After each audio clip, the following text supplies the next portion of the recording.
Jadi dunia IT ini harus kita pahami, ini skill base yang tiap hari berkembang, Ya, berubah. yang orang harus cepat.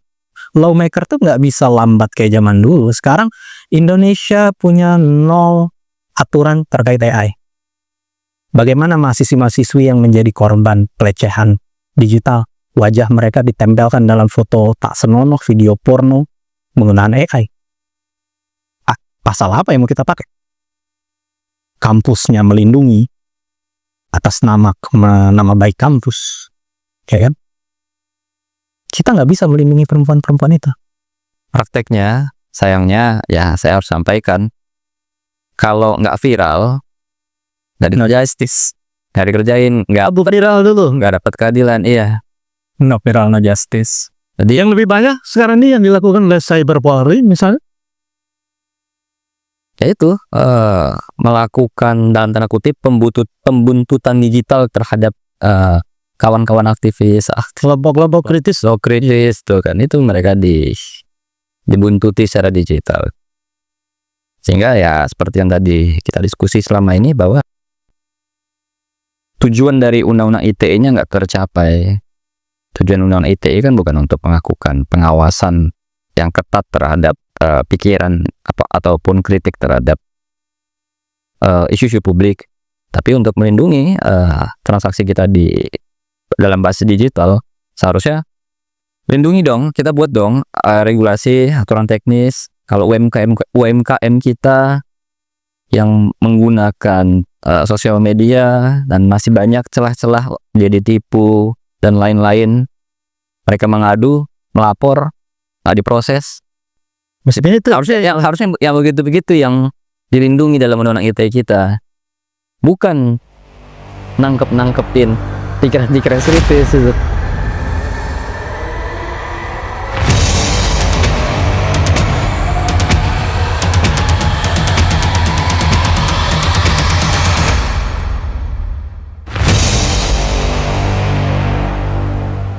Pemirsa, kali ini kita membahas soal khusus. Ini edisi spesial 28 Oktober, Hari Sumpah Pemuda. Kita mengundang khusus 2 orang anak muda. Dan seperti biasa, saya juga ditemani oleh pakar hukum konstitusi kita, Bang Muhammad Joni. Bang Joni, kali ini kita spesial. Kita ajak ngobrol-ngobrol anak muda untuk membaca-baca kira-kira bakal ada apa ini.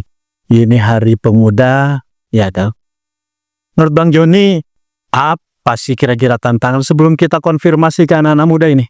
Ya tentu tantangan selalu ada. Nah inilah yang mau kita konfirmasi. Seperti kita dulu dan akhirnya sekarang membaca konfirmasi pemuda-pemuda tahun 1928 kemudian sampai ke 1945. Bagaimana sih mereka membaca sekarang Indonesia, dan bagaimana mereka sebenarnya bisa sampai pada bacaan itu. Dan hal-hal ini yang akan coba kita cermati dan kita coba ingin mengerti mengapa sampai pada titik itu, atau justru pada titik yang nggak pernah kita bayangkan. Ini kita coba untuk gali pada kesempatan kali ini, Abah Hadi. Kita konfirmasi dulu nih ke Bang Haikal ini. Anda selain meniti karir di dunia hukum sebagai lawyer, Anda juga terlibat di partai politik. Anda seorang khusus di soal kepemudaan. Ya. Kira-kira menurut Anda ini potret politik 20 tahun ke depan, kita tidak ingin bicara dulu yang sekarang. Ya. Tapi kira-kira potret 20 tahun ke depan pas Indonesia 100 tahun itu kira-kira bakal seperti apa ini? Ya. Pertama, terima kasih kepada Abah Hadi. Kita diundang untuk hadir diskusi di Jurnal Politik TV dalam rangka Sumpah Pemuda, 97 tahun Sumpah Pemuda. Kemudian terkait dengan tadi diskusi kita, saya sedikit untuk memotret agak lebih panjang bagaimana sumbangsih dan kontribusi pemuda kepada bangsa ini. Dari 1908 ada Budi Utomo, kemudian ada 1928 Kongres Pemuda yang melahirkan Sumpah Pemuda. 17 tahun kemudian 45 itu diisi oleh orang-orang muda yang revolusioner dalam sejarah kemerdekaan Indonesia menjadi negara yang merdeka berdaulat sampai dengan hari ini.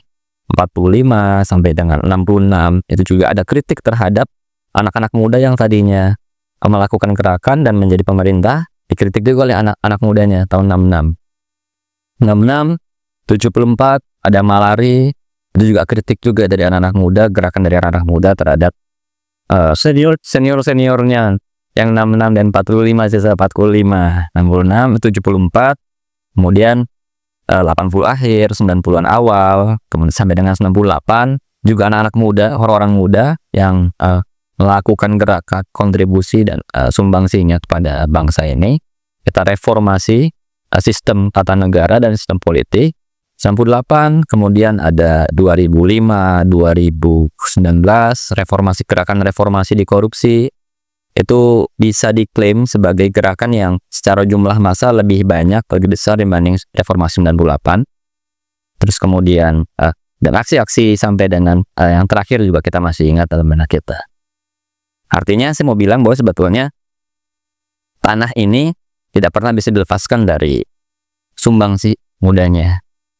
Setiap perjalanan bangsa pasti ada sumbangsi dari anak muda untuk melakukan upaya-upaya evaluasi, kritik, serta proyeksi atas perbaikan tata kelola pemerintahan, tata kelola politik dan kebijakan publik di Indonesia. Untuk 20 tahun yang akan datang, saya masih tetap optimis. Anak muda Indonesia sejatinya tidak pernah lepas dari panggung pergerakan itu, tidak pernah lepas dari tanggung jawab itu, sehingga 20 tahun ke depan anak-anak muda Indonesia pasti akan terus melakukan upaya-upaya ya sesuai dengan konteksnya, sesuai dengan proyeksi kita hari-hari ini dari berapa. Seperti itu Abah Hadi pembacaan dari saya sementara. Kalau terkait ini kan setiap zaman ada masanya, setiap masa ya ada zamannya. Sekarang ini konteksnya anak muda, zamannya sudah zaman cyber, zaman digital, iya kan, gitu. Tentu kalau melihat konteks digital ini kan banyak hal tantangan ke depan. Hanya melihatnya ini seperti apa gitu. Apakah dunia digital ini justru menjadi kegandrungan anak muda, tapi tetap menjadi alat, menjadi instrumen untuk tetap kritis? Ya, pasti Abah Hadi, karena memang generasi saya adalah generasi yang kebetulan punya privilege lahir dengan teknologi yang sudah semakin berkembang, dan generasi Mas Hamdan juga sama, kita sama-sama satu generasi. Privilege itu yang bikin kita engage dengan semua pengetahuan, mendapatkan informasi begitu deras, serta kami bisa terhubung satu dengan yang lainnya itu lebih cepat. Itu yang membuat percakapan kami di ruang-ruang publik itu semakin gegap gempita. Ketika ada isu-isu pemerintahan, isu politik, hukum, ekonomi, dan lain-lain, kita bisa dengan sangat cepat untuk berdiskusi ataupun melakukan kritik atau evaluasi, apalagi gerakannya. Ada yang menuding justru anak-anak muda sekarang gampang dihasut di era digital ini. Anda gimana? Ya, saya rasa juga dulu tudingan itu juga berlaku buat anak-anak muda tahun 1908. Karena 98 itu kan. Jadi ya Tudingannya sama. mudah dihasut. Anak-anak muda tahun 08, 28 ini anak-anak yang dihasut tuh kan. Kalau menurut Belanda pada saat itu, menurut penjajah pada saat itu. Jadi kami menilai bahwa sebetulnya itu jadi salah satu tantangan, karena memang tantangan yang kami hadapi juga generasi yang punya privilege untuk akses resource teknologi dan teknologi ini, bahwa banyak sekali kawan-kawan kami yang melakukan tukar pikiran, melakukan kritik, evaluasi terhadap kebijakan-kebijakan publik. Itu pidanakan. Catatan dari Amnesty International Indonesia rentang 2019 sampai 2024 itu ada sekitar 540 orang yang dipidana karena Undang-Undang ITE, yang mana pelapornya adalah pemerintah. Jadi bahasa umumnya dikriminalisasi lah Dikriminalisasi oleh Undang-Undang instrumen Undang-Undang ITE. Undang-Undang ITE, Pelapornya mayoritas pemerintah. Bang Joni, ini menarik ini. Pemerintah ternyata menurut catatan Bang Haikal menjadi pelapor lewat Undang-Undang ITE, ya kan? Bahkan ada ratusan ya, 440. 540 kasus. Anda melihat seperti ini? Ya itu karena nggak mengerti aja. Dan akhirnya kan sudah dikoreksi oleh sejarah dan oleh Mahkamah Konstitusi, gitu kan. Dan ini menjadi bukti bahwa ya pemerintah tidak boleh tipis kupingnya atau tidak boleh cepat angkara murka, gitu kan.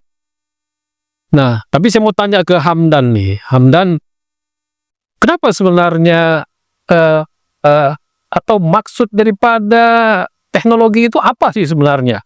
Sehingga kok dijadikan alat pemukul sekarang untuk membungkam, untuk menghambat ekspresi, atau apa sebenarnya bagi kaum muda itu memandang TIK, teknologi informasi dan komunikasi itu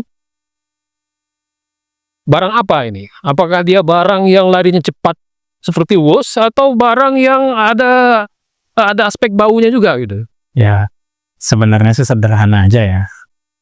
Kasus ini tuh terjadi karena alasan keamanan IT, ya kan? Dimana IT ini dianggap sesuatu hal yang berbahaya, sesuatu hal yang harus diatur, tapi salah ngaturnya. Aturan yang berbahaya itu bukan kritik pemerintah, bukan pengkritisan pola pikir anak-anak muda, tapi sebenarnya masalah di dunia digital itu banyak yang lebih nyata. Soalnya dunia digital, khusus media sosial ini, sudah bukan seperti zaman Om Joni atau Pak Hadi, yang fungsinya ya telepon ya buat telepon aja, buat sebagai alat komunikasi. Tapi media sosial itu zaman sekarang ini adalah arena. Arena apa? Arena beradu gagasan, arena beradu ideologi, arena berperan bahkan. Ini bahkan bisa jadi lahan baru untuk terciptanya proxy war digital. Di mana dunia digital ini sangat emas kesempatannya untuk kalau pakai bahasa Pak Prabowo ya Bang Haikal, antek asik, ya kan? Untuk menyelinap. Betul adanya, tapi apakah instrumen hukum kita sudah cukup untuk membedakan mana kritisme anak-anak muda pemikir atau memang gerakan grassroots palsu yang ditunggangi asing? Sudah cukup nggak instrumen hukum kita? Atau saya mau kembali ke pertanyaan yang mendasar dan ke belakang, ya kan? Kalau ada teknologi baru atau instrumen baru yang punya di dalam kenyataannya punya dampak, punya efek, tetapi kan juga aspek positifnya jangan-jangan lebih besar, lebih besar. Apa memang teknologi digital ini memang lebih banyak rusaknya atau lebih banyak manfaatnya bagi pandangan kaum muda ini? Yang pasti lebih banyak manfaatnya dong, pasti. Karena tetapi sekarang, ya sekarang dianggap lebih banyak propagandanya, hasutan, hasut. Nah, ini ya pastinya ya sebagaimana isi UU ITE itu kan banyak penyesatan dalam pemahaman dunia digital. Kenapa? UU ITE itu kan harusnya melindungi kita dalam hal transaksi elektronik, dalam keamanan data, segala macam dunia digital. Tapi kenapa sekarang malah dianggap ITE ini berfungsi untuk melindungi pejabat dan penguasa dari dunia digital, bukan melindungi rakyat. Termasuk membungkam anak-anak muda tadi ya? Termasuk itu. Dan ini tidak terjadi hanya di Indonesia, bahkan kemarin di Nepal sampai diputus internetnya. Atau bahkan kalau kata kawan-kawan di Papua, setiap ada satu masa dalam 1 tahun itu internet mereka pasti bermasalah. Nah, ini kan berarti IT ini dijadikan, siapa yang menggunakan IT ini sebagai instrumen pembungkap? Siapa yang menggunakan IT ini sebagai alat negatif? Apakah anak muda atau penguasa? Sebenarnya sudah sampai setingkat apa kebutuhan atau pemanfaatan atau mungkin ya dalam tanda kutip kecanduan kalangan generasi muda ini dengan digital, IT, dan apalagi sekarang ada AI gitu. Gimana Hamdan melihatnya? Kalau dibilang candu, nggak candu juga ya. Sebagai Ya, dalam tanda kutip lah, artinya sudah kayak sebetulnya tak bisa terpisahkan lagi dengan pada zaman dulu, orang candu menulis, candu membaca buku fisik. Sebenarnya itu cuma berpindah mediumnya aja. Nah, anak-anak muda zaman sekarang ini kan sudah tumbuh bersama teknologi. Sebagaimana kami tumbuh dengan teknologi, pasti ya kami terkesan dari generasi sebelumnya terlihat tidak bisa dipisahkan. Tapi tidak bisa dipisahkan ini ya karena memang zaman sekarang serba cepat, serba gercep. Zaman sekarang, mungkin zaman dulu untuk tahu apa yang terjadi, let's say zaman revolusi Islam di Iran, agak lama nyampe di Indonesia. Tapi zaman sekarang, gerakan paling kecil di negara lain pun kita bisa lihat sekarang. cepat dan meluber data. Ya. Nah, di sekarang ini, anak-anak muda, jangankan yang kami yang usianya sudah 25, 26, anak-anak umur 17 saja sudah melihat dengan alat yang katanya bikin candu ini, bahkan bikin mereka sadar, oh iya ya, masalah Indonesia ini banyak ya rupanya. Mulai dari monopoli yang bikin rugi, ini kan memberikan medium untuk anak-anak mencari informasi, mencari kebenaran, dan apa masalah negara ini. Mereka bisa lebih cepat sadar. Kenapa? Lebih banyak hal yang mereka dengar, lebih banyak hal yang mereka baca. Di saat zaman dulu media itu hanya terkontrol oleh para oligarki media, sekarang kita bisa dengar Bang Haikal, ya kan, sebagai aktivis HMI pada masanya, ya kan, ketua HMI bahkan ketua cabang. Kita tahu, oh ada ya masalah ini, atau mungkin dari kawan-kawan aktivis yang lain, oh ada yang begini loh yang tidak dicakup oleh media mainstream sebagaimana biasa. Bahkan sekarang kan kita lihat media mainstream cenderung tidak memiliki integritas pers seperti zaman dulu. Sekarang bias, ngejar view, ngejar klik, ngejar virality. Nah, sekarang kita butuh alternatif kan. Nah, media sosial inilah muncul sebagai alternatif bagi yang bisa menggunakan kecerdasannya, maka mereka bisa memilih data yang benar, memilih informasi mana yang benar, mana yang salah, mana yang bias, mana yang tidak. Ada yang tercakup di kelompok yang ini, ada yang tercakup di kelompok yang sana, bisa kita satukan, kita padukan mencari kebenaran yang ada. Di zaman dulu ini agak sulit ya. Jangankan zaman dulu, zaman sekarang masih terjadi bahkan. Kita mencari kebenaran, kita baca buku tentang filosofi anarkisme, kita dibilang kita mau jadi anarkis. Jangan-jangan nanti kalau saya beli buku Mein Kampf, dibilang saya mau jadi Hitler lagi. Ya kan? Nah, kan hal-hal seperti ini masih terjadi di Indonesia. Tapi sebentar, Bang Hamdan, saya ingin konfirmasi, kayak ini menarik yang disampaikan oleh Bang Haikal ini. Menggunakan instrumen ITE, ya katakanlah untuk membungkam daya kritis anak-anak muda. Ya. Padahal undang-undang ini menarik. Tadi disinggung sedikit oleh Bang Hamdan. Judulnya kan informasi dan Transaksi elektronik. sebagai seorang penggiat dunia hukum, sebagai seorang advokat, ada apa sih kok urusan informasi dan transaksi elektronik kok malah jadi alat pembungkam suara kritis? Mahasiswa Anda melihat seperti apa? Ya, dan salah satu yang menjadi menariknya, fun fact-nya adalah Undang-Undang ITE itu juga salah satu undang-undang yang paling banyak diuji di MK, Mahkamah Konstitusi. Paling banyak diuji ya. Salah satu paling banyak diuji di Mahkamah Konstitusi. Dan yang paling banyak diuji adalah pasal tentang pencemaran nama baik, penghinaan, fitnah, dan lain-lain. Dan melalui putusan Mahkamah Konstitusi nomor 105 tahun 2024 itu sudah tegas, sekitar 3 bulan 4 bulan lalu MK menjatuhkan putusan sudah tidak bisa lagi melakukan kriminalisasi. Pemerintah maupun korporasi sudah tidak bisa menjadi pelakor dalam Undang-Undang ITE. Setelah putusan itu masih ada kasus pemerintah menangkapi anak-anak atau membungkam anak-anak muda ini? Ada beberapa kawan-kawan kami pada aksi demonstrasi akhir Agustus kemarin itu juga ditangkapi Tetap menggunakan instrumen junto ITE ya, junto Undang-Undang ITE.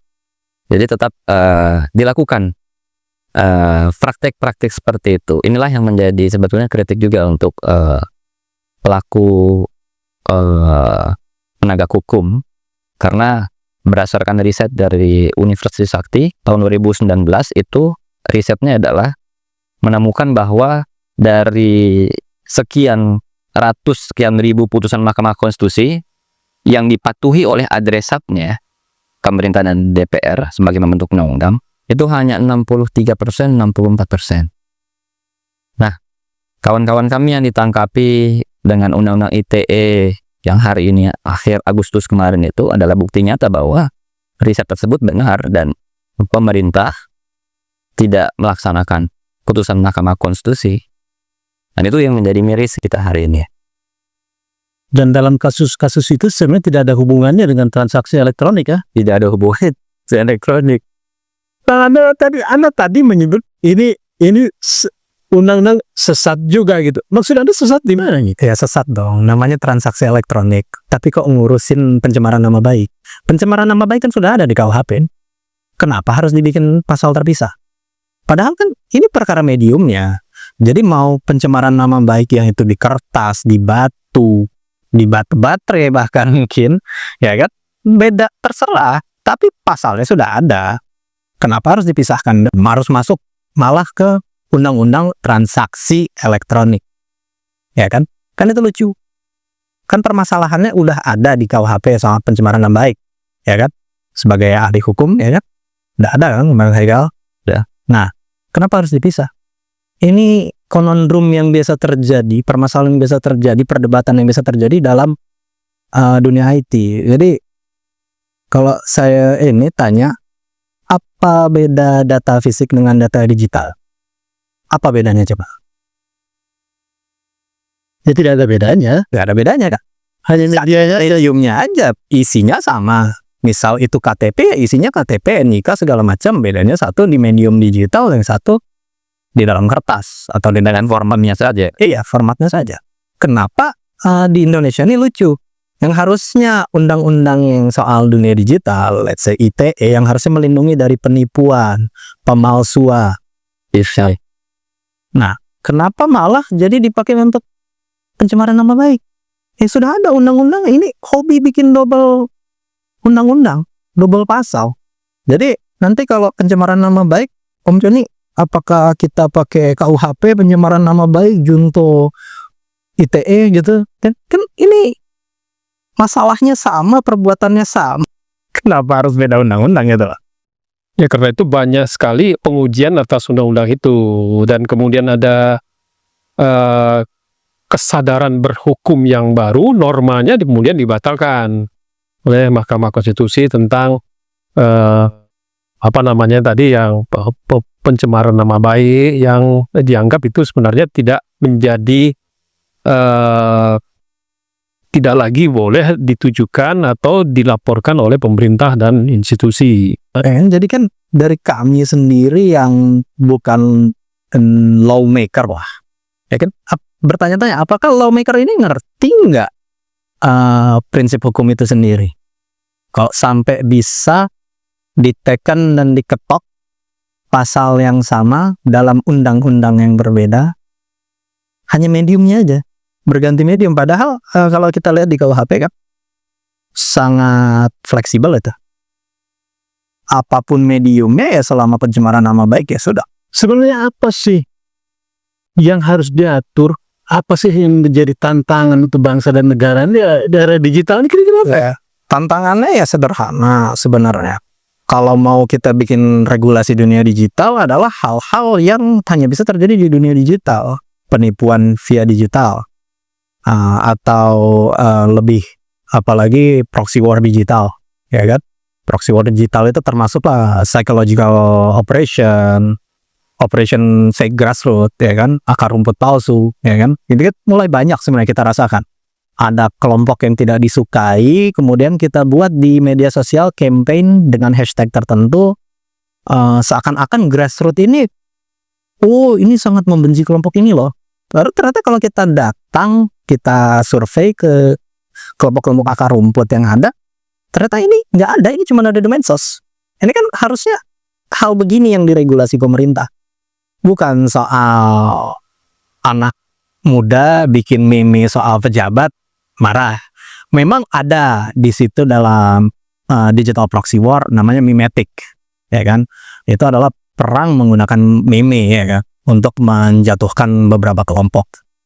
Tapi kan harusnya bisalah kita memilih mana lucu-lucu, mana slander, mana penghinaan, ya kan?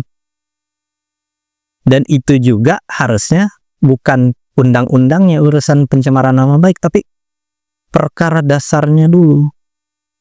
Regulasi dunia digitalnya ini apa? Apakah kita mau bebas seperti Amerika? Ataukah kita mau bebas terbatas seperti Jepang? Atau mau terkunci seperti China? Ternyata kita nggak punya alur mau kemana arah regulasi dunia digital kita ini. Kita bisa lihat Indonesia memilih kiblat mana? Ya. Dari macam-macam tipikal pengaturan kalau tentang kita lihat sebagaimana kebiasaan orang Indonesia mencari mana yang butuh saat itu. Kadang tiba-tiba berkiblat ke China. Padahal selama regulasi kita berkiblat ke Amerika, tapi nggak berani juga selepas Amerika. Bagaimana tidak? Amerika membuat meme tentang presidennya, tentang pejabatnya, oh lebih ganas daripada Indonesia. Pastinya nggak akan berani. Tapi kan di sini kita tidak punya acuan kiblat lah kalau kata Om Jani tadi kan. Kemana regulasi dunia digital kita ini? Mau seperti apa? Ataukah kan kita mau bikin garis baru sebagaimana kita membuat ideologi sendiri Pancasila, kita membuat garis baru regulasi di dunia digital. Tapi kan pertanyaannya, instrumen hukum kita sudah cukup belum? Aparat-aparat kita sudah paham belum? Pejabat-pejabat kita sudah mumpuni belum ilmunya soal dunia digital ini? Contoh, kalau pejabat yang saya percaya sudah agak paham dunia digital atau enggak, setidaknya, oh ya udahlah itu dunia orang Gen Z, saya hire Gen Z kayak Pak Menteri Keuangan, Pebaya. Ya sederhana aja dia berani bilang, kalau dunia IT ini enggak jelas sekolahnya, makin jago makin enggak jelas sekolahnya. Contoh hacker jarang lulus hasil dari sekolah formal, iya pendidikan formal komputer. Jadi dunia IT ini harus kita pahami ini skill base yang tiap hari berkembang, Ya, berubah. yang orang harus cepat. Lawmaker tuh nggak bisa lambat kayak zaman dulu. Sekarang Indonesia punya 0 aturan terkait AI. Bagaimana mahasiswa-mahasiswi yang menjadi korban pelecehan digital, wajah mereka ditempelkan dalam foto tak senonoh, video porno menggunakan AI. Pasal apa yang mau kita pakai? Kampusnya melindungi atas nama baik kampus, ya kan? Kita nggak bisa melindungi perempuan-perempuan itu. Kita nggak bisa melindungi anak-anak perempuan di Mahayahan. Ini menariknya nih. Ya. Dalam dunia penegakan hukum, kan polisi juga punya unit cyber deh. Betul. Ya kan? Menurut pengamatan Anda, apakah menyentuh soal-soal ini bisa? Prakteknya, sayangnya, ya saya harus sampaikan, kalau nggak viral, nggak no justice, nggak dikerjain, nggak Viral dulu. nggak dapat keadilan, iya. No viral, no justice. Jadi Yang lebih banyak sekarang ini yang dilakukan oleh cyber Polri misalnya. ya itu melakukan dalam tanda kutip pembuntutan digital terhadap kawan-kawan aktivis, Kelompok-kelompok kritis. so kritis tuh kan, itu mereka dibuntuti secara digital. Sehingga ya seperti yang tadi kita diskusi selama ini, bahwa tujuan dari undang-undang ITE-nya nggak tercapai. Tujuan undang-undang ITE kan bukan untuk melakukan pengawasan yang ketat terhadap pikiran ataupun kritik terhadap isu-isu publik, tapi untuk melindungi transaksi kita di dalam basis digital. Seharusnya lindungi dong, kita buat dong regulasi, aturan teknis. Kalau UMKM kita yang menggunakan sosial media dan masih banyak celah-celah jadi tipu dan lain-lain, mereka mengadu, melapor, nggak diproses. Maksudnya itu Harusnya yang begitu-begitu yang dilindungi dalam undang-undang ITE kita, bukan nangkepin pikiran-pikiran kritis. Harusnya yang dikerjain dong. Jangan ngerjain yang nggak harus dikerjain. Tapi kan sebenarnya kita punya banyak nih institusi yang judulnya gagah ini. Ada unit cybernya polisi, bahkan ada unit cybernya tentara. Mungkin ini untuk maksud keamanan negara ya. Sementara unit cyber Polri itu untuk maksud ketertiban masyarakat, penegakan hukum, ya kan? tidak. Akan melihat seperti apa nih Bang Joni? Ini menarik informasi dari anak-anak muda ini. Jadi coba kalau komentari, kayaknya perlu juga unit cyber civil society gitu guys, yang bisa menjadi media atau menjadi narasumber untuk memperoleh informasi-informasi yang dalam, termasuk informasi yang tidak diketahui gitu kan. Misalnya kalau ada seorang anak muda di sebuah dusun pada sebuah kabupaten kota ingin tahu kok bisa jadi ada narasi busuk misalnya untuk WUS gitu kan. Nah ini harus mencarinya kemana mereka gitu kan. Jangan-jangan itu hanya terbuka kalau dengan adanya fasilitasi gitu kan. Dunia cyber untuk meningkatkan kesadaran publik dan keberaniannya untuk berpikir kritis dan akhirnya bersikap tentang itu gitu.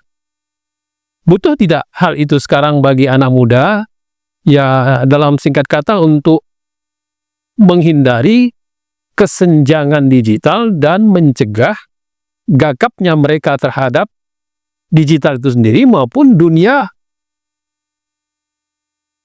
ekonomi sosial politik bahkan yang mutakhir, yang aktual terjadi di Indonesia. Gimana itu supaya kita itu punya anak muda sekarang ini bisa punya daya kritis yang juga kritis tapi juga cepat gitu. Apa fasilitasi yang harus dilakukan oleh negara? Yang pertama, kalau bicara soal teknologi informasi, transaksi elektronik, satu yang kita minta kepada lawmaker, kepada pemangku kebijakan, kalau bicara soal IT, tolong yang bikin undang-undangnya, yang bikin peraturannya orang yang ngerti IT juga. Jangan, bukannya kita mau membeda-bedakan generasi ya, karena setiap generasi pasti punya jago-jagonya IT juga. Tapi jangan orang yang nggak paham IT ditempatkan di lembaga yang berwenang untuk menyusun kebijakan-kebijakan ITE. Jadi akhirnya outputnya adalah represif. Represifnya bukan kepada pelaku-pelaku yang melakukan penipuan, phishing, illegal access dalam IT, tapi represifnya malah kepada aktivis-aktivis. Jadi tolong pertama kali kalau misalnya kami boleh usul, tempatkan orang-orang yang paham IT. Kalau mau bikin undang-undang, peraturan, kebijakan, lembaga atau apapun itu yang bersoal dengan IT. Karena itu mungkin di generasi kami sangat cepat pengetahuan informasinya, kami coba untuk engage, kami saja masih ngos-ngosan ngejar perkembangan itu. Sebegitu cepatnya. Jadi tolong lawmaker sadar diri. Kalau nggak paham di bidang IT, jangan masuk ke dalam wilayah IT lalu bikin kebijakan, akhirnya represif nggak jelas.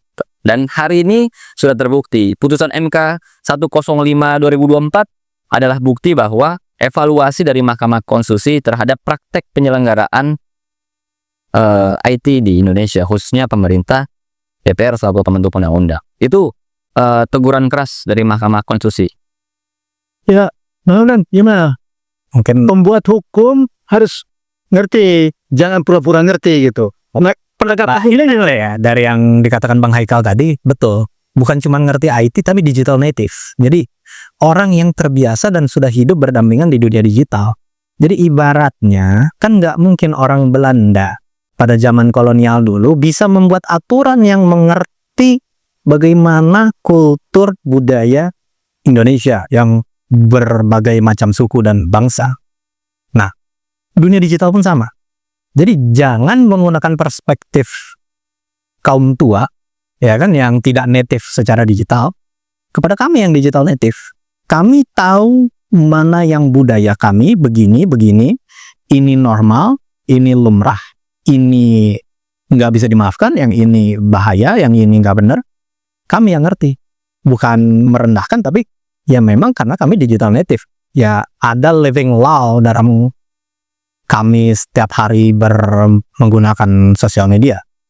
Nah, ini kan banyak aturan-aturan terkait sosial media atau yang sedang dicanang-canangkan oleh Komdigi itu ngaco. Kenapa ya? Mereka bukan digital native. Kayak anonimitas itu adalah pisau bermata dua dalam dunia digital. Kita butuh privacy di dunia digital, tapi Komdigi ingin mass surveillance. Akun sosial media bersambung dengan KTP, bersambung dengan nomor pajak, dan bersambung dengan nomor-nomor lainnya. Ini nggak bisa. Kenapa? Ini bukan budayanya di sini, di dunia digital. Kalau semua mau nyambung kayak gitu, apakah Komdigi sendiri bisa menjamin keamanan data kami? Ya, Urusan Bjorka aja belum selesai. Fufafa, saya udah tahu siapa yang dapat dari Fufafa. Cuma ada, Bjorka udah diselesaikan, udah diamankan. Itu kan gerata salah tangkap, gerakan apa aja, performatif, performative action. Jadi gangster, jadi saksasan lah, apa ya, kerja lah. Iya, seakan-akan nangkap kan, begitu nggak lama begitu mereka nangkap Bjorka, bocor data ke kepolisian. Bjorka sendiri bilang terkait misalnya ini soal penegakan hukum, soal ketertiban. Judi online tuh kenapa susah sekali gitu? Itu soal teknis dunia digital atau soal apa sih sebenarnya? Ya, judi online adalah bukti nyata bahwa masih menjamurnya judi online, masih banyak peminat dan penggunanya. Itu bukti nyata bahwa undang-undang ITE kita nggak ada gunanya.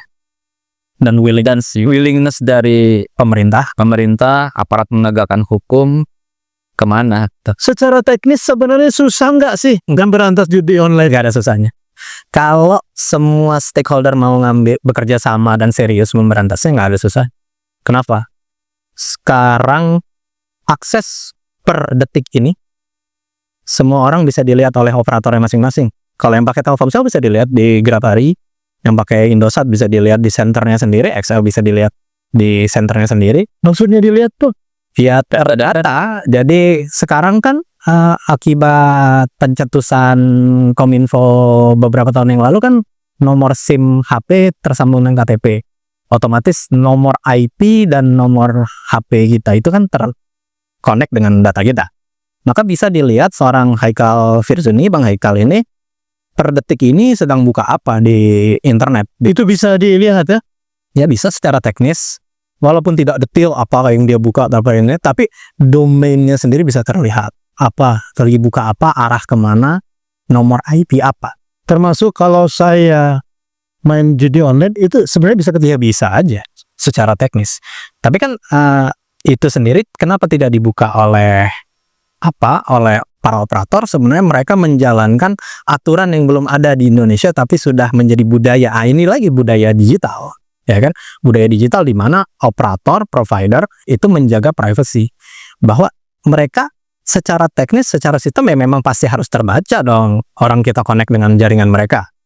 Tapi mereka jaga privasi kita walaupun kita belum Kalau gitu, privasi.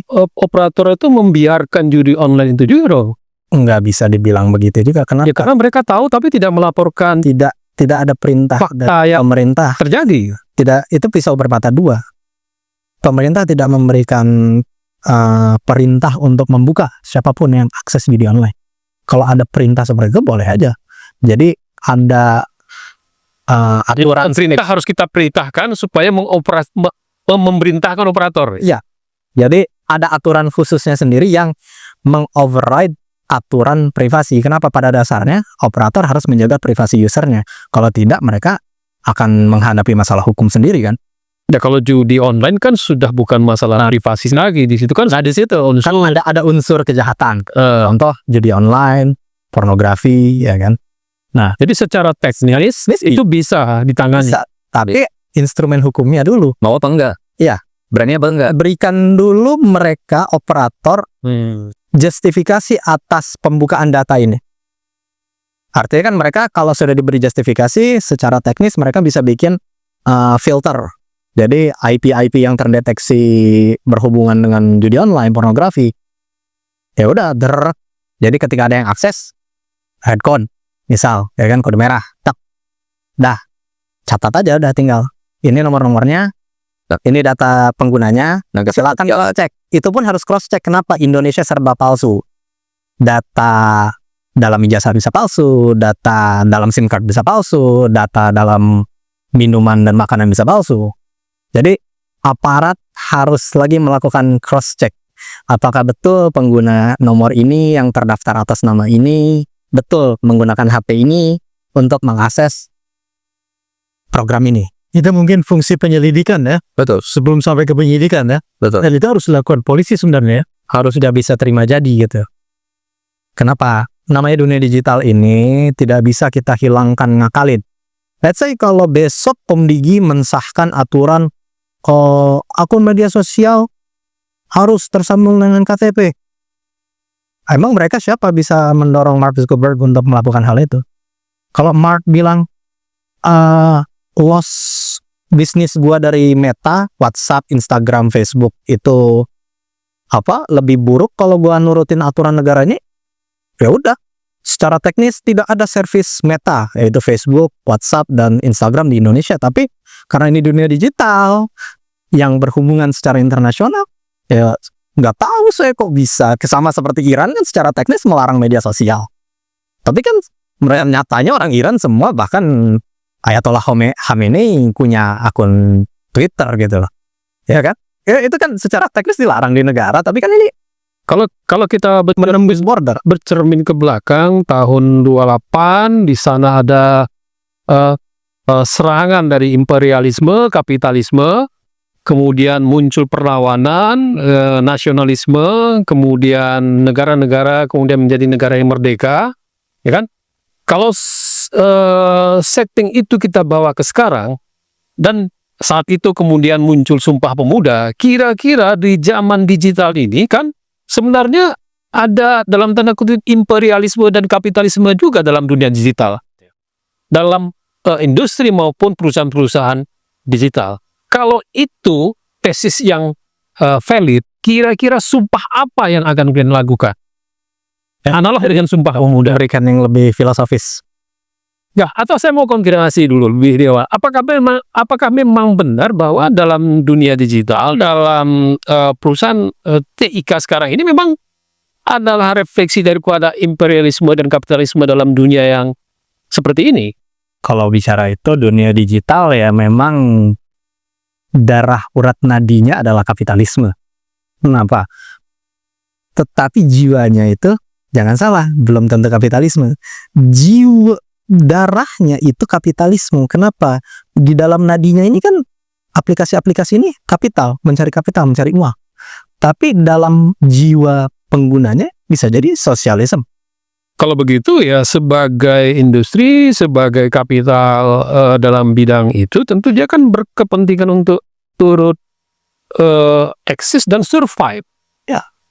Termasuk di dalamnya menjamin keamanan data dari usernya. Dari yang menggunakan katakanlah platform Facebook misalnya atau ke yang lain-lain gitu kan. Dan karena itu security salah satu menjadi yang dijual oleh industri digital ini. Lantas itu kan juga hal yang bagus dan mulia juga menjaga keamanan. Ya, jadi mereka menjaga keamanan atas dasar karena kita pengguna mereka. Aset. Kita ini adalah aset. Karena ada istilah dalam dunia digital ini kalau suatu service itu, suatu platform itu gratis, maka Anda lah produknya. Kita ini produknya Facebook, kita ini produknya Instagram, kita ini produknya TikTok. Generasi Facebook, generasi TikTok gitu. Ya, kenapa kita produknya? Karena ini service yang gratis. Kita yang menciptakan konten di dalam situ, kita yang menggerakkan iklan di situ. Kitalah roda-roda kapitalisme dalam sistem-sistem platform ini. Jadi generasi sekarang ini adalah selain dia juga menggunakan, tapi dia juga sebenarnya harta karun bagi perusahaan digital. Maka mereka ada insentif untuk menjaga data kita. Dan sebetulnya menarik kalau misalnya kita tinjau bukunya Benedict Anderson, Imagine Community. Jadi Benedict Anderson ini peneliti orang Amerika, peneliti Indonesia yang sangat mengagumi Indonesia. Dia mencoba untuk memotret dalam bukunya Imagine Community itu ada satu pola yang sama dengan pola di Indonesia terkait dengan kelahiran nasionalisme, semangat nasionalisme di Indonesia. Yaitu apa? Kesadaran untuk melakukan penulisan. Dan didukung juga dengan lahirnya mesin ketik. Sehingga koran-koran itu mulai menjamur. Akhirnya banyak yang nulis, koran-koran mulai didistribusikan, dibaca, akhirnya ada berbalas pikiran. Di Eropa seperti itu, lahirnya nasionalisme seperti itu. Sebuah bangsa yang begitu besar, Indonesia, Eropa, polanya hampir sama, yang tidak pernah terhubung sebelumnya. Mungkin terhubung hanya pada aspek perdagangan, tapi bukan aspek yang sehari-hari bisa selalu terhubung. Tapi dengan mesin tik itu, kesadaran untuk menulis, komunitas yang begitu besar, yang tidak pernah terimajinasikan sebelumnya, itu akhirnya menjadi satu dan lahir satu kesadaran sebagai satu bangsa yang sama. Di dunia digital sekarang nih? Nah, itu 1928 itu masuk dalam potretnya Benedict Anderson dalam bukunya Imagine Community. Hari ini dengan begitu banyak platform sosial media, kemajuan teknologi informasi yang begitu masif, begitu cepat, pasti juga akan melahirkan satu kesadaran baru. Kalau 1928, 1900 dan sebelumnya itu lahirnya semangat nasionalisme, hari ini kita punya saya, Mas Hamdan, generasi kita punya, bukan kita membeda-bedakan generasi ya, Abah ya. Kita punya satu kesadaran bahwa kita sebagai warga dunia yang sama. Jadi bukan nasionalisme lagi, tapi internasionalisme. Kita hidup di desa yang global village gitu. Jadi kita bisa bertukar pikiran dengan desa di Nepal, desa di Chicago, desa di Moskow. Begitu pun juga dengan sebaliknya. Nah, kalau misalnya kesadaran dan aktivitas-aktivitas ini yang akan begitu banyak melakukan signifikansi terhadap kehidupan bukan hanya berbangsa dan bernegara, tapi memberikan signifikansi terhadap wajah dari peradaban umat manusia. Ini harus jangan negara, korporasi, jangan mengambil sikap untuk surveillance, untuk memata-matai, untuk membuntuti dan lain-lain. Bayangkan kalau misalnya pada saat itu ada surveillance besar-besaran pada tahun 28 dan sebelumnya. Mungkin semangat nasionalisme nggak lahir. Kehidupan di dunia fisik aja perlu pengaturan. Ya. Tentu kehidupan di dunia digital juga perlu pengaturan juga kan. Tidak bisa. Maksudnya mungkin akan menjadi lebih tak terbatas lagi, bukan hanya internasionalisasi sebagai kelanjutan daripada nasionalisme atau internasionalisme. Jangan-jangan ada nasionalisme juga di planet Mars. Ya, kalau Elon Musk sudah berpikir bahwa dia akan bermigrasi dan membangun koloni, agaknya podcast kita ini juga akan dibuat di sana. Kalau membacanya dengan Elon Musk. Narasumber dari Mars juga. Ya, dan tentunya cara kita membaca dunia digital dan membaca nasionalisme, membaca Sumpah Pemuda, kayaknya harus dikoreksi ya, Pak Hadi. Gimana, Hamdan? Yang mengerti denyut jantung kaum muda yang sangat habit dengan digital ini. Kalau kita bicara regulasi, meregulate dunia digital ini, ya kata kunci di dunia digital. Kita nggak bisa gambar garis tepi, garis border antar negara, nggak bisa. Ini internet Indonesia, ini internet Malaysia, maka untuk berhubungan harus ada paspor digital. Nggak bisa. Mustahil ya? Mustahil. Jadi harus realistis dalam regulasi dunia digital. Regulate what can you regulate? Regulasikan apa yang Anda bisa regulasikan. Tapi jangan memaksakan regulasi yang tidak masuk akal di dunia. Lalu kepentingan nasional kita berada di mana nih Bang Eka? Kalau penjelasannya seperti yang disampaikan oleh Bang Hamdan. Yang menarik itu sebetulnya kalau kita baca bukunya Yuval Noah Harari, 21 Lesson, 21 pelajaran untuk abad ke-21. Yuval Noah Harari, penulis buku Homo Deus, Homo Sapiens. Baik sekali Yuval, seorang filsuf yang sangat mendalami soal peradaban umat manusia dan sejarah-sejarahnya. Di situ juga ada digariskan bahwa di mana akhirnya kepentingan dari nation state di tengah-tengah hingar-bingar dan hiruk-pikuk dunia hari ini. Yang paling utama, Yuval menekankan bahwa dalam 21 lesson itu, 21 pelajaran itu, kesadaran individunya. Di tengah berbagai macam derasnya informasi, kita nggak tahu ini jutaan informasi hari ini, kita nggak tahu mana yang benar, mana yang salah, mana yang keliru, mana yang hampir valid, mana yang valid. Nah, kata kuncinya adalah kesadaran dari individunya itu sendiri. Ketika si individunya tidak punya kesadaran, mau sebanyak apapun informasinya yang dia akses tiap harinya, itu nggak akan memberikan signifikansi terhadap individu itu. Dan nggak akan memberikan signifikansi kepada kelompok sosialnya, pada negaranya, dan lain-lain, dan lain-lain. Jadi, terkait dengan pertanyaan, di mana letak nasionalisme kita, kepentingan nasional kita, di tengah-tengah era seperti ini, yang paling pertama, Undang-Undang ITE jangan jadikan sebagai alat pukul pada anak muda yang memberikan suara-suara kritisnya. Coba dengar suara-suara kritis itu. Jangan-jangan suara-suara kritis itu benar bahwa ada praktek yang salah, bahwa ada program kebijakan yang salah. Ketika suara-suara kritis itu dibungkam, bahkan dikriminalisasi, ini akan mempengaruhi dalam tanda kutip kesadaran pemerintah. Mereka nggak mau dengar tuh. Dikasih informasi, dikasih pengetahuan, mereka nggak mau dengar. Mereka tutup mata, bahkan mereka pukul. Mereka masukin ke penjara. Coba, kalau kita kaitkan dengan Yuval tadi, pemerintah, negara, punya kesadaran juga dong terhadap globalisasi hari ini, terhadap kemajuan hari ini, terhadap kritik-kritik ataupun masukan-masukan di wilayah digital itu. Jangan-jangan betul yang disampaikan. Jadi ketika itu tidak dilakukan, kesadaran individu tidak ada, kesadaran pemerintah untuk menyadari masukan-masukan itu adalah penting, kita nggak tahu ini akan berjalan kemana. Nah itu yang kita nggak mau. Dalam 20 tahun ke depan, kalau apa yang kita diskusikan ini tidak juga ada perubahan, 20 tahun itu, kalau secara politik ini kan hanya tinggal dua kekuasaan presiden nih, biasanya kan dua periode itu. Betul. Itu kan sangat dekat. Betul. Dan di saat itu usia seusia Anda, generasinya, ya akan memimpin, bukan lagi generasi kami.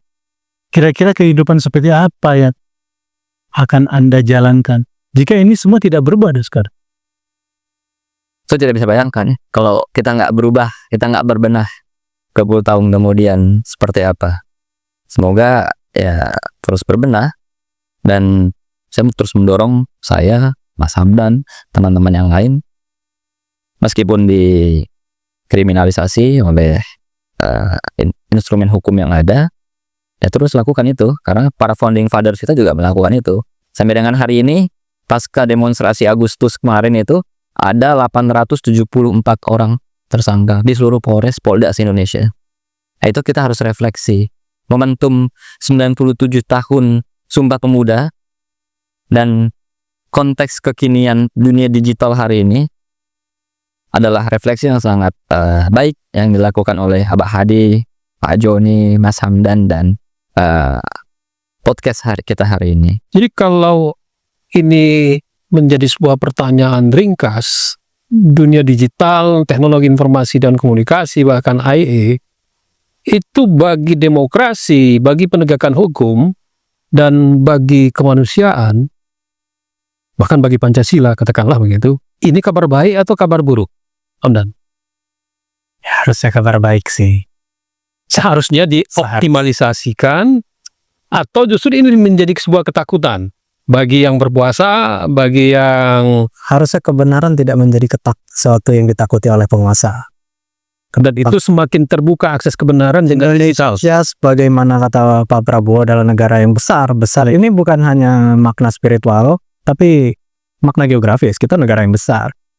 Tentunya negara ini yang berletak ibu kotanya masih di Jakarta ya, belum pindah ya. Itu beratnya belum turun. Gak mungkin bisa dengar masalah di satu desa di Sabang sampai mana oke. Yeah. Media sosial inilah yang bisa menjadikan memungkinkan untuk mereka dengar.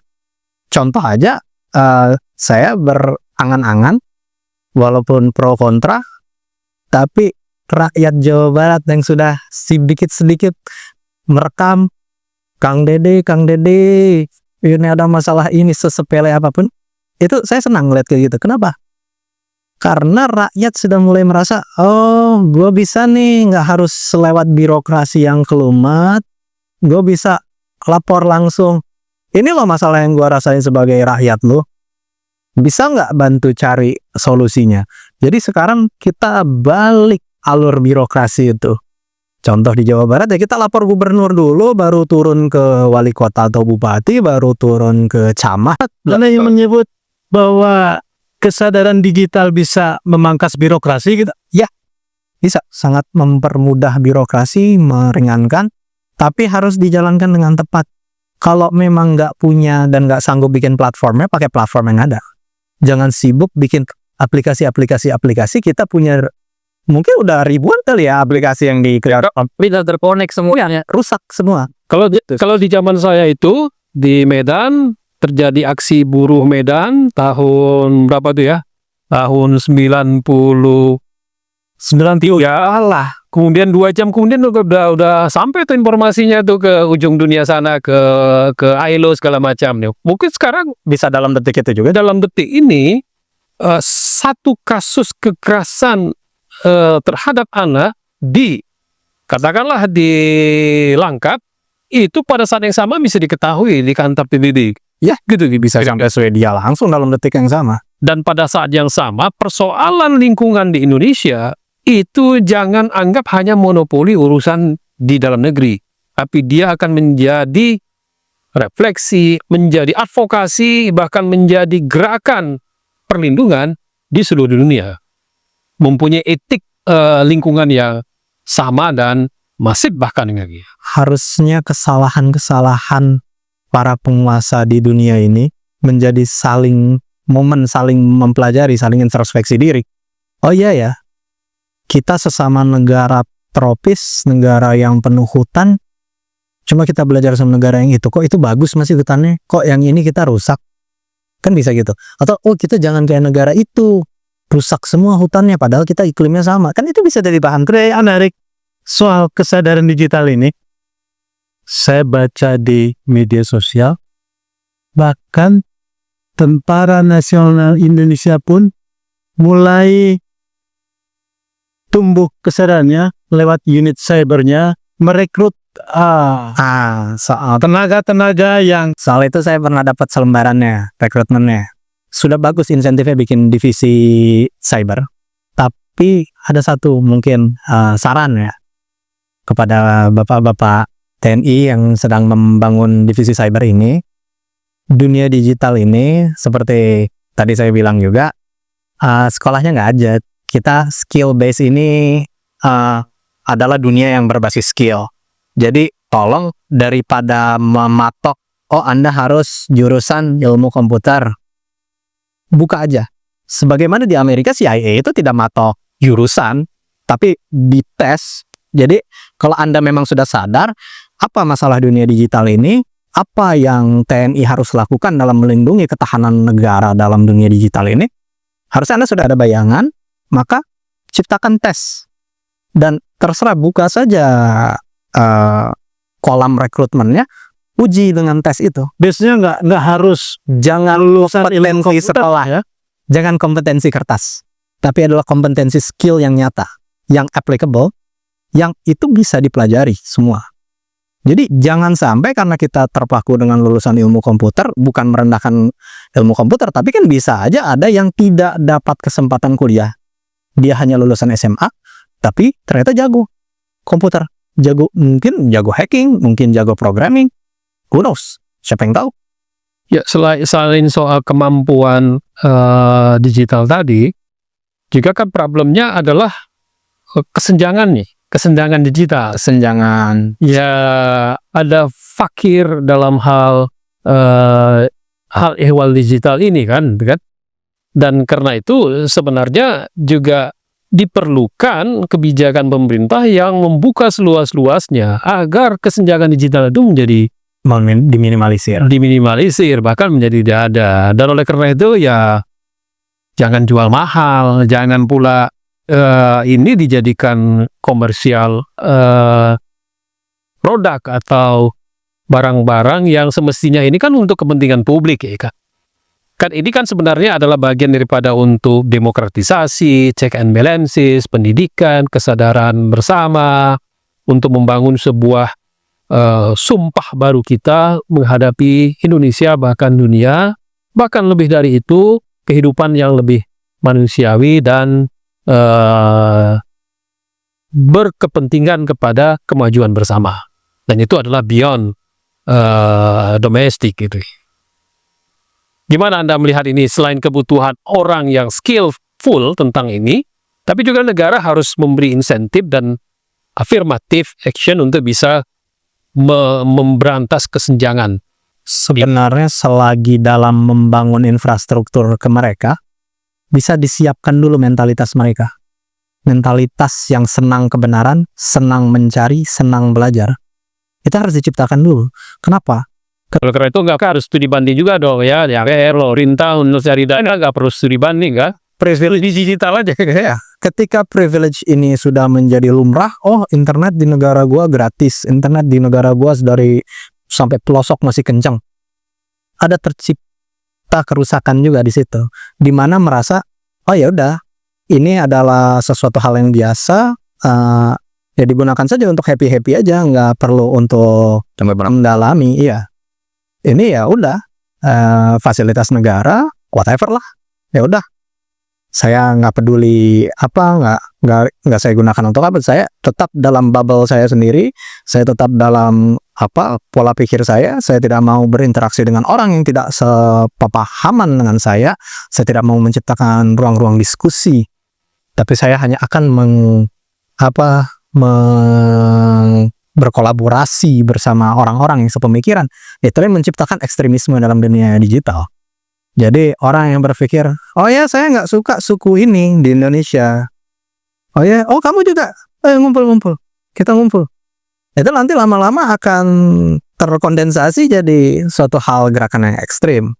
Maka sebelum infrastrukturnya tercipta, maka ciptakan dulu pola pikir, cara berpikir yang mereka siap untuk menerima inovasi dan mereka siap berinovasi. Jadi bukan terbatas hanya user and consumer, tapi adalah thinker. Jadi think ini bukan hanya berpikir tapi berkarya.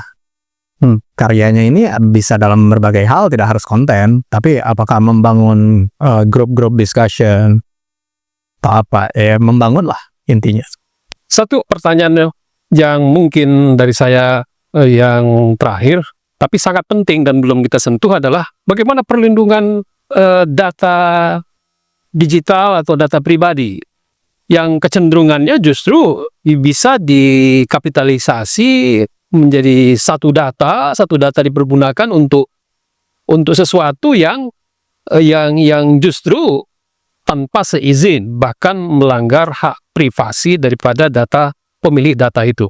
Apa komentar kalian berdua tentang perlindungan data pribadi spesifik yang ya ini kan sekarang banyak nih ya kan, yang bisa dipakai. Di Jakarta ini pernah ada yang membeli informasi data retina mata, kemudian data ketika dulu ada COVID, dan sekarang ada kewajiban satu data. Itu bagaimana tuh sebenarnya pandangan, ini biasa aja kok, zaman sudah global, biasa-biasa aja kok, sama aja kita dengan ngirim kartu nama atau ngirim kartu data digital, biasa aja. Atau justru ini sesuatu yang serius menurut anak muda, dan sebenarnya bagaimana negara harus bertindak? Ini serius, tapi Sebelum dijawab, Mas Hamdan, ini mungkin juga pertanyaan catatan akhir yang nampaknya bisa senafas. Kalau tadi Bang Haikal menjelaskan, mulai dari 08 ada kesadaran kebangsaan, lalu terus tumbuh, kesadaran bernegara, mengelola negara. Mungkin tidak di era Sumpah Pemuda sekarang dan ke depan ini justru muncul kesadaran digital, termasuk kesadaran perlindungan oleh negara data-data yang disampaikan oleh majority. Ini mungkin menjadi catatan akhir dari anak-anak muda ini. Silakan, mulai dari Bang Haikal atau dari Bang Hamdan. Oke, mungkin kembali lagi ke tadi ya. Untuk menjawab bagaimana kita melindungi privasi data kita harus kembali lagi, kita mau kiblatnya apa? Mau bikin kiblat sendiri, mau ikut kiblat orang, tapi harus tentu dulu kemana arah kita mau berjalan. Kalau nggak tentu arah, ya kita hanya akan jadi produk. Kita hanya jadi produk gratis yang berupa data yang bisa seenaknya digunakan para pengusaha. Sekarang data-data kita yang dimiliki Google, Meta, X, itu produk barang milik mereka sendiri. Maka untuk negara bisa meregulasi ini, jelas dulu arah kita mau kemana. Apakah mau negara itu punya nilai yang sangat bagus ya, mahal itu. mahal ya. Negara ini apa kita mau mass surveillance nation kayak China, atau semi surveillance seperti Korea, seperti Jepang, atau mau bebas dan bebas pasarnya, bebas perusahaannya, bebas kitanya, bebas dengan garis-garis tertentu seperti Amerika. Atau kita mau bikin kiblat baru yang menyesuaikan dengan budaya kita. Harus tuntas dulu bisa menjawab itu para orang-orang ini, ya kan, para pemegang-pemegang kekuasaan ini. Barulah kita bisa membahas bagaimana caranya kita melindungi data. Kalau ini belum bisa terjawab, ya sudah, kita pasrah saja menjadi produk para. Kami yang disebut kesadaran digital itu. Ya, sebelum sadar kita belum bisa bikin. Menurut saya sebelum sadar kita belum bisa bikin sumpah apa-apa. Kenapa? Jangan kita bersumpah sedangkan kawan kita belum sadar. Tapi sebagai negara yang melindungi rakyatnya, termasuk data digital dan data pribadi digital milik warga negaranya, kan, negara kan mestinya melindungi. Kalau mau Dari kapitalisasi, dari eksploitasi, bahkan dari transaksi secara tidak sah. Kalau mau narik ke situ, kita bisa saja. Artinya kita bisa pakai Pancasila, kita bisa pakai Undang-Undang Dasar untuk menyetarakan hal di situ ke dunia digital. Tapi kembali lagi ke pemerintah, mau nggak? Karena apapun ceritanya, selama kita tidak punya platform sendiri, kita pakai platform orang, platform negara asing, Akan tersedia. data kita pasti akan ke sana. Tapi bagaimana kita memberi batasan-batasan mana data yang boleh, mana data yang nggak boleh? Karena kita bisanya cuman kompromi sekarang, nggak bisa regulate. Kalau mau regulasi total seperti China ya punya platform sendiri. Jangan bergantung dengan yang ada. Dan karena itu pada tingkat itu kita akan menjadi user atau kalah karena kita Indonesia tidak punya Forever user, kita menggunakan forever users dari pemain-pemain, pemilih-pemilih owner yang besar-besar itu ya. Iya. Nah, mungkinkah Indonesia menjadi ya semacam pemain besar yang punya platform, punya instrumen yang tadi seperti dibilang yang ada sekarang ini? pasti mungkin. Nggak yang tidak ada kemungkinannya hanyalah ketidakmungkinan dalam dunia digital. Banyak programmer-programmer brilian kita yang digunakan oleh perusahaan-perusahaan asing karena tidak ada tempat menyerap mereka di sini.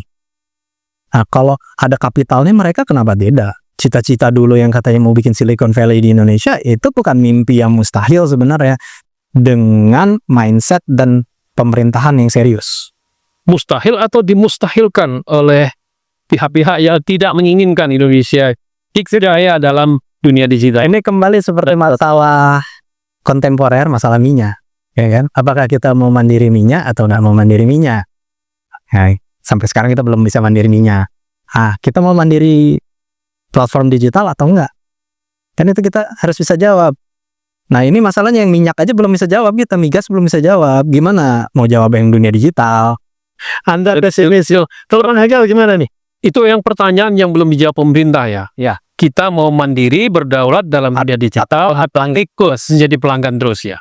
Nah, kayaknya pertanyaan ini mesti diajukan sebagai sebuah sumpah kepada negara. Anda melihat gimana nih? Saya coba ya merujuk Yuval Noah Harari dalam bukunya Sapiens. Itu kan coba untuk menjajarkan sejarah peradaban manusia.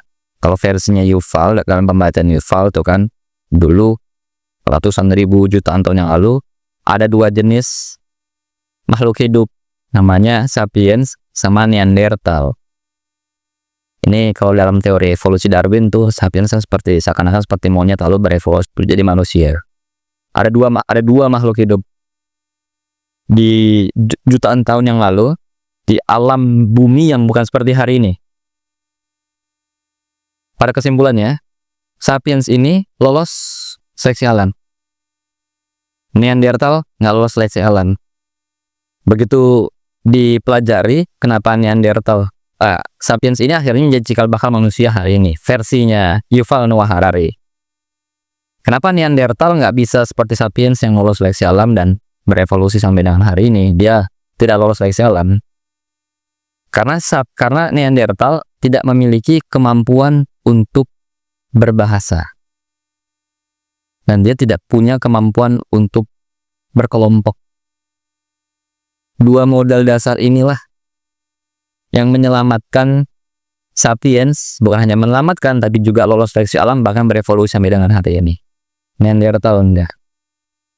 Sampai yang tadinya sederhana, bahasa yang sederhana untuk mengingatkan di sana ada hewan buas, atau di sana ada goa untuk bersembunyi, bermukim dan lain-lain. Di sini untuk melakukan bercocok tanam, lalu berkelompok. Nah, itu terus berjalan sampai dengan hari ini. Manusia hari ini, manusia digital, kalau misalnya gagal untuk memiliki kesadaran bahasa-bahasa baru yang bisa Bahasa digital ya. bahasa digital baru dalam artian apa yang menjadi kepentingan umat manusia hari ini? Apa problem mendasar kemanusiaan kita hari ini? Apa problem negara kita hari ini? Nah, bahasa-bahasa itu harus bisa muncul. Kalau tidak, kita hari ini Gagal seperti nggak lolos seleksi alam. Seleksi alam apa? Alam digital yang hari ini begitu buas. Di mana Neanderthal mungkin gagal juga menaklukkan alam yang buas, bumi jutaan tahun yang lalu, ya iklimnya begitu mungkin sangat dingin, lalu sangat panas dan lain-lain. Seperti hari ini. kalau namanya dunia digital lebih kejam dari dunia fisik ya.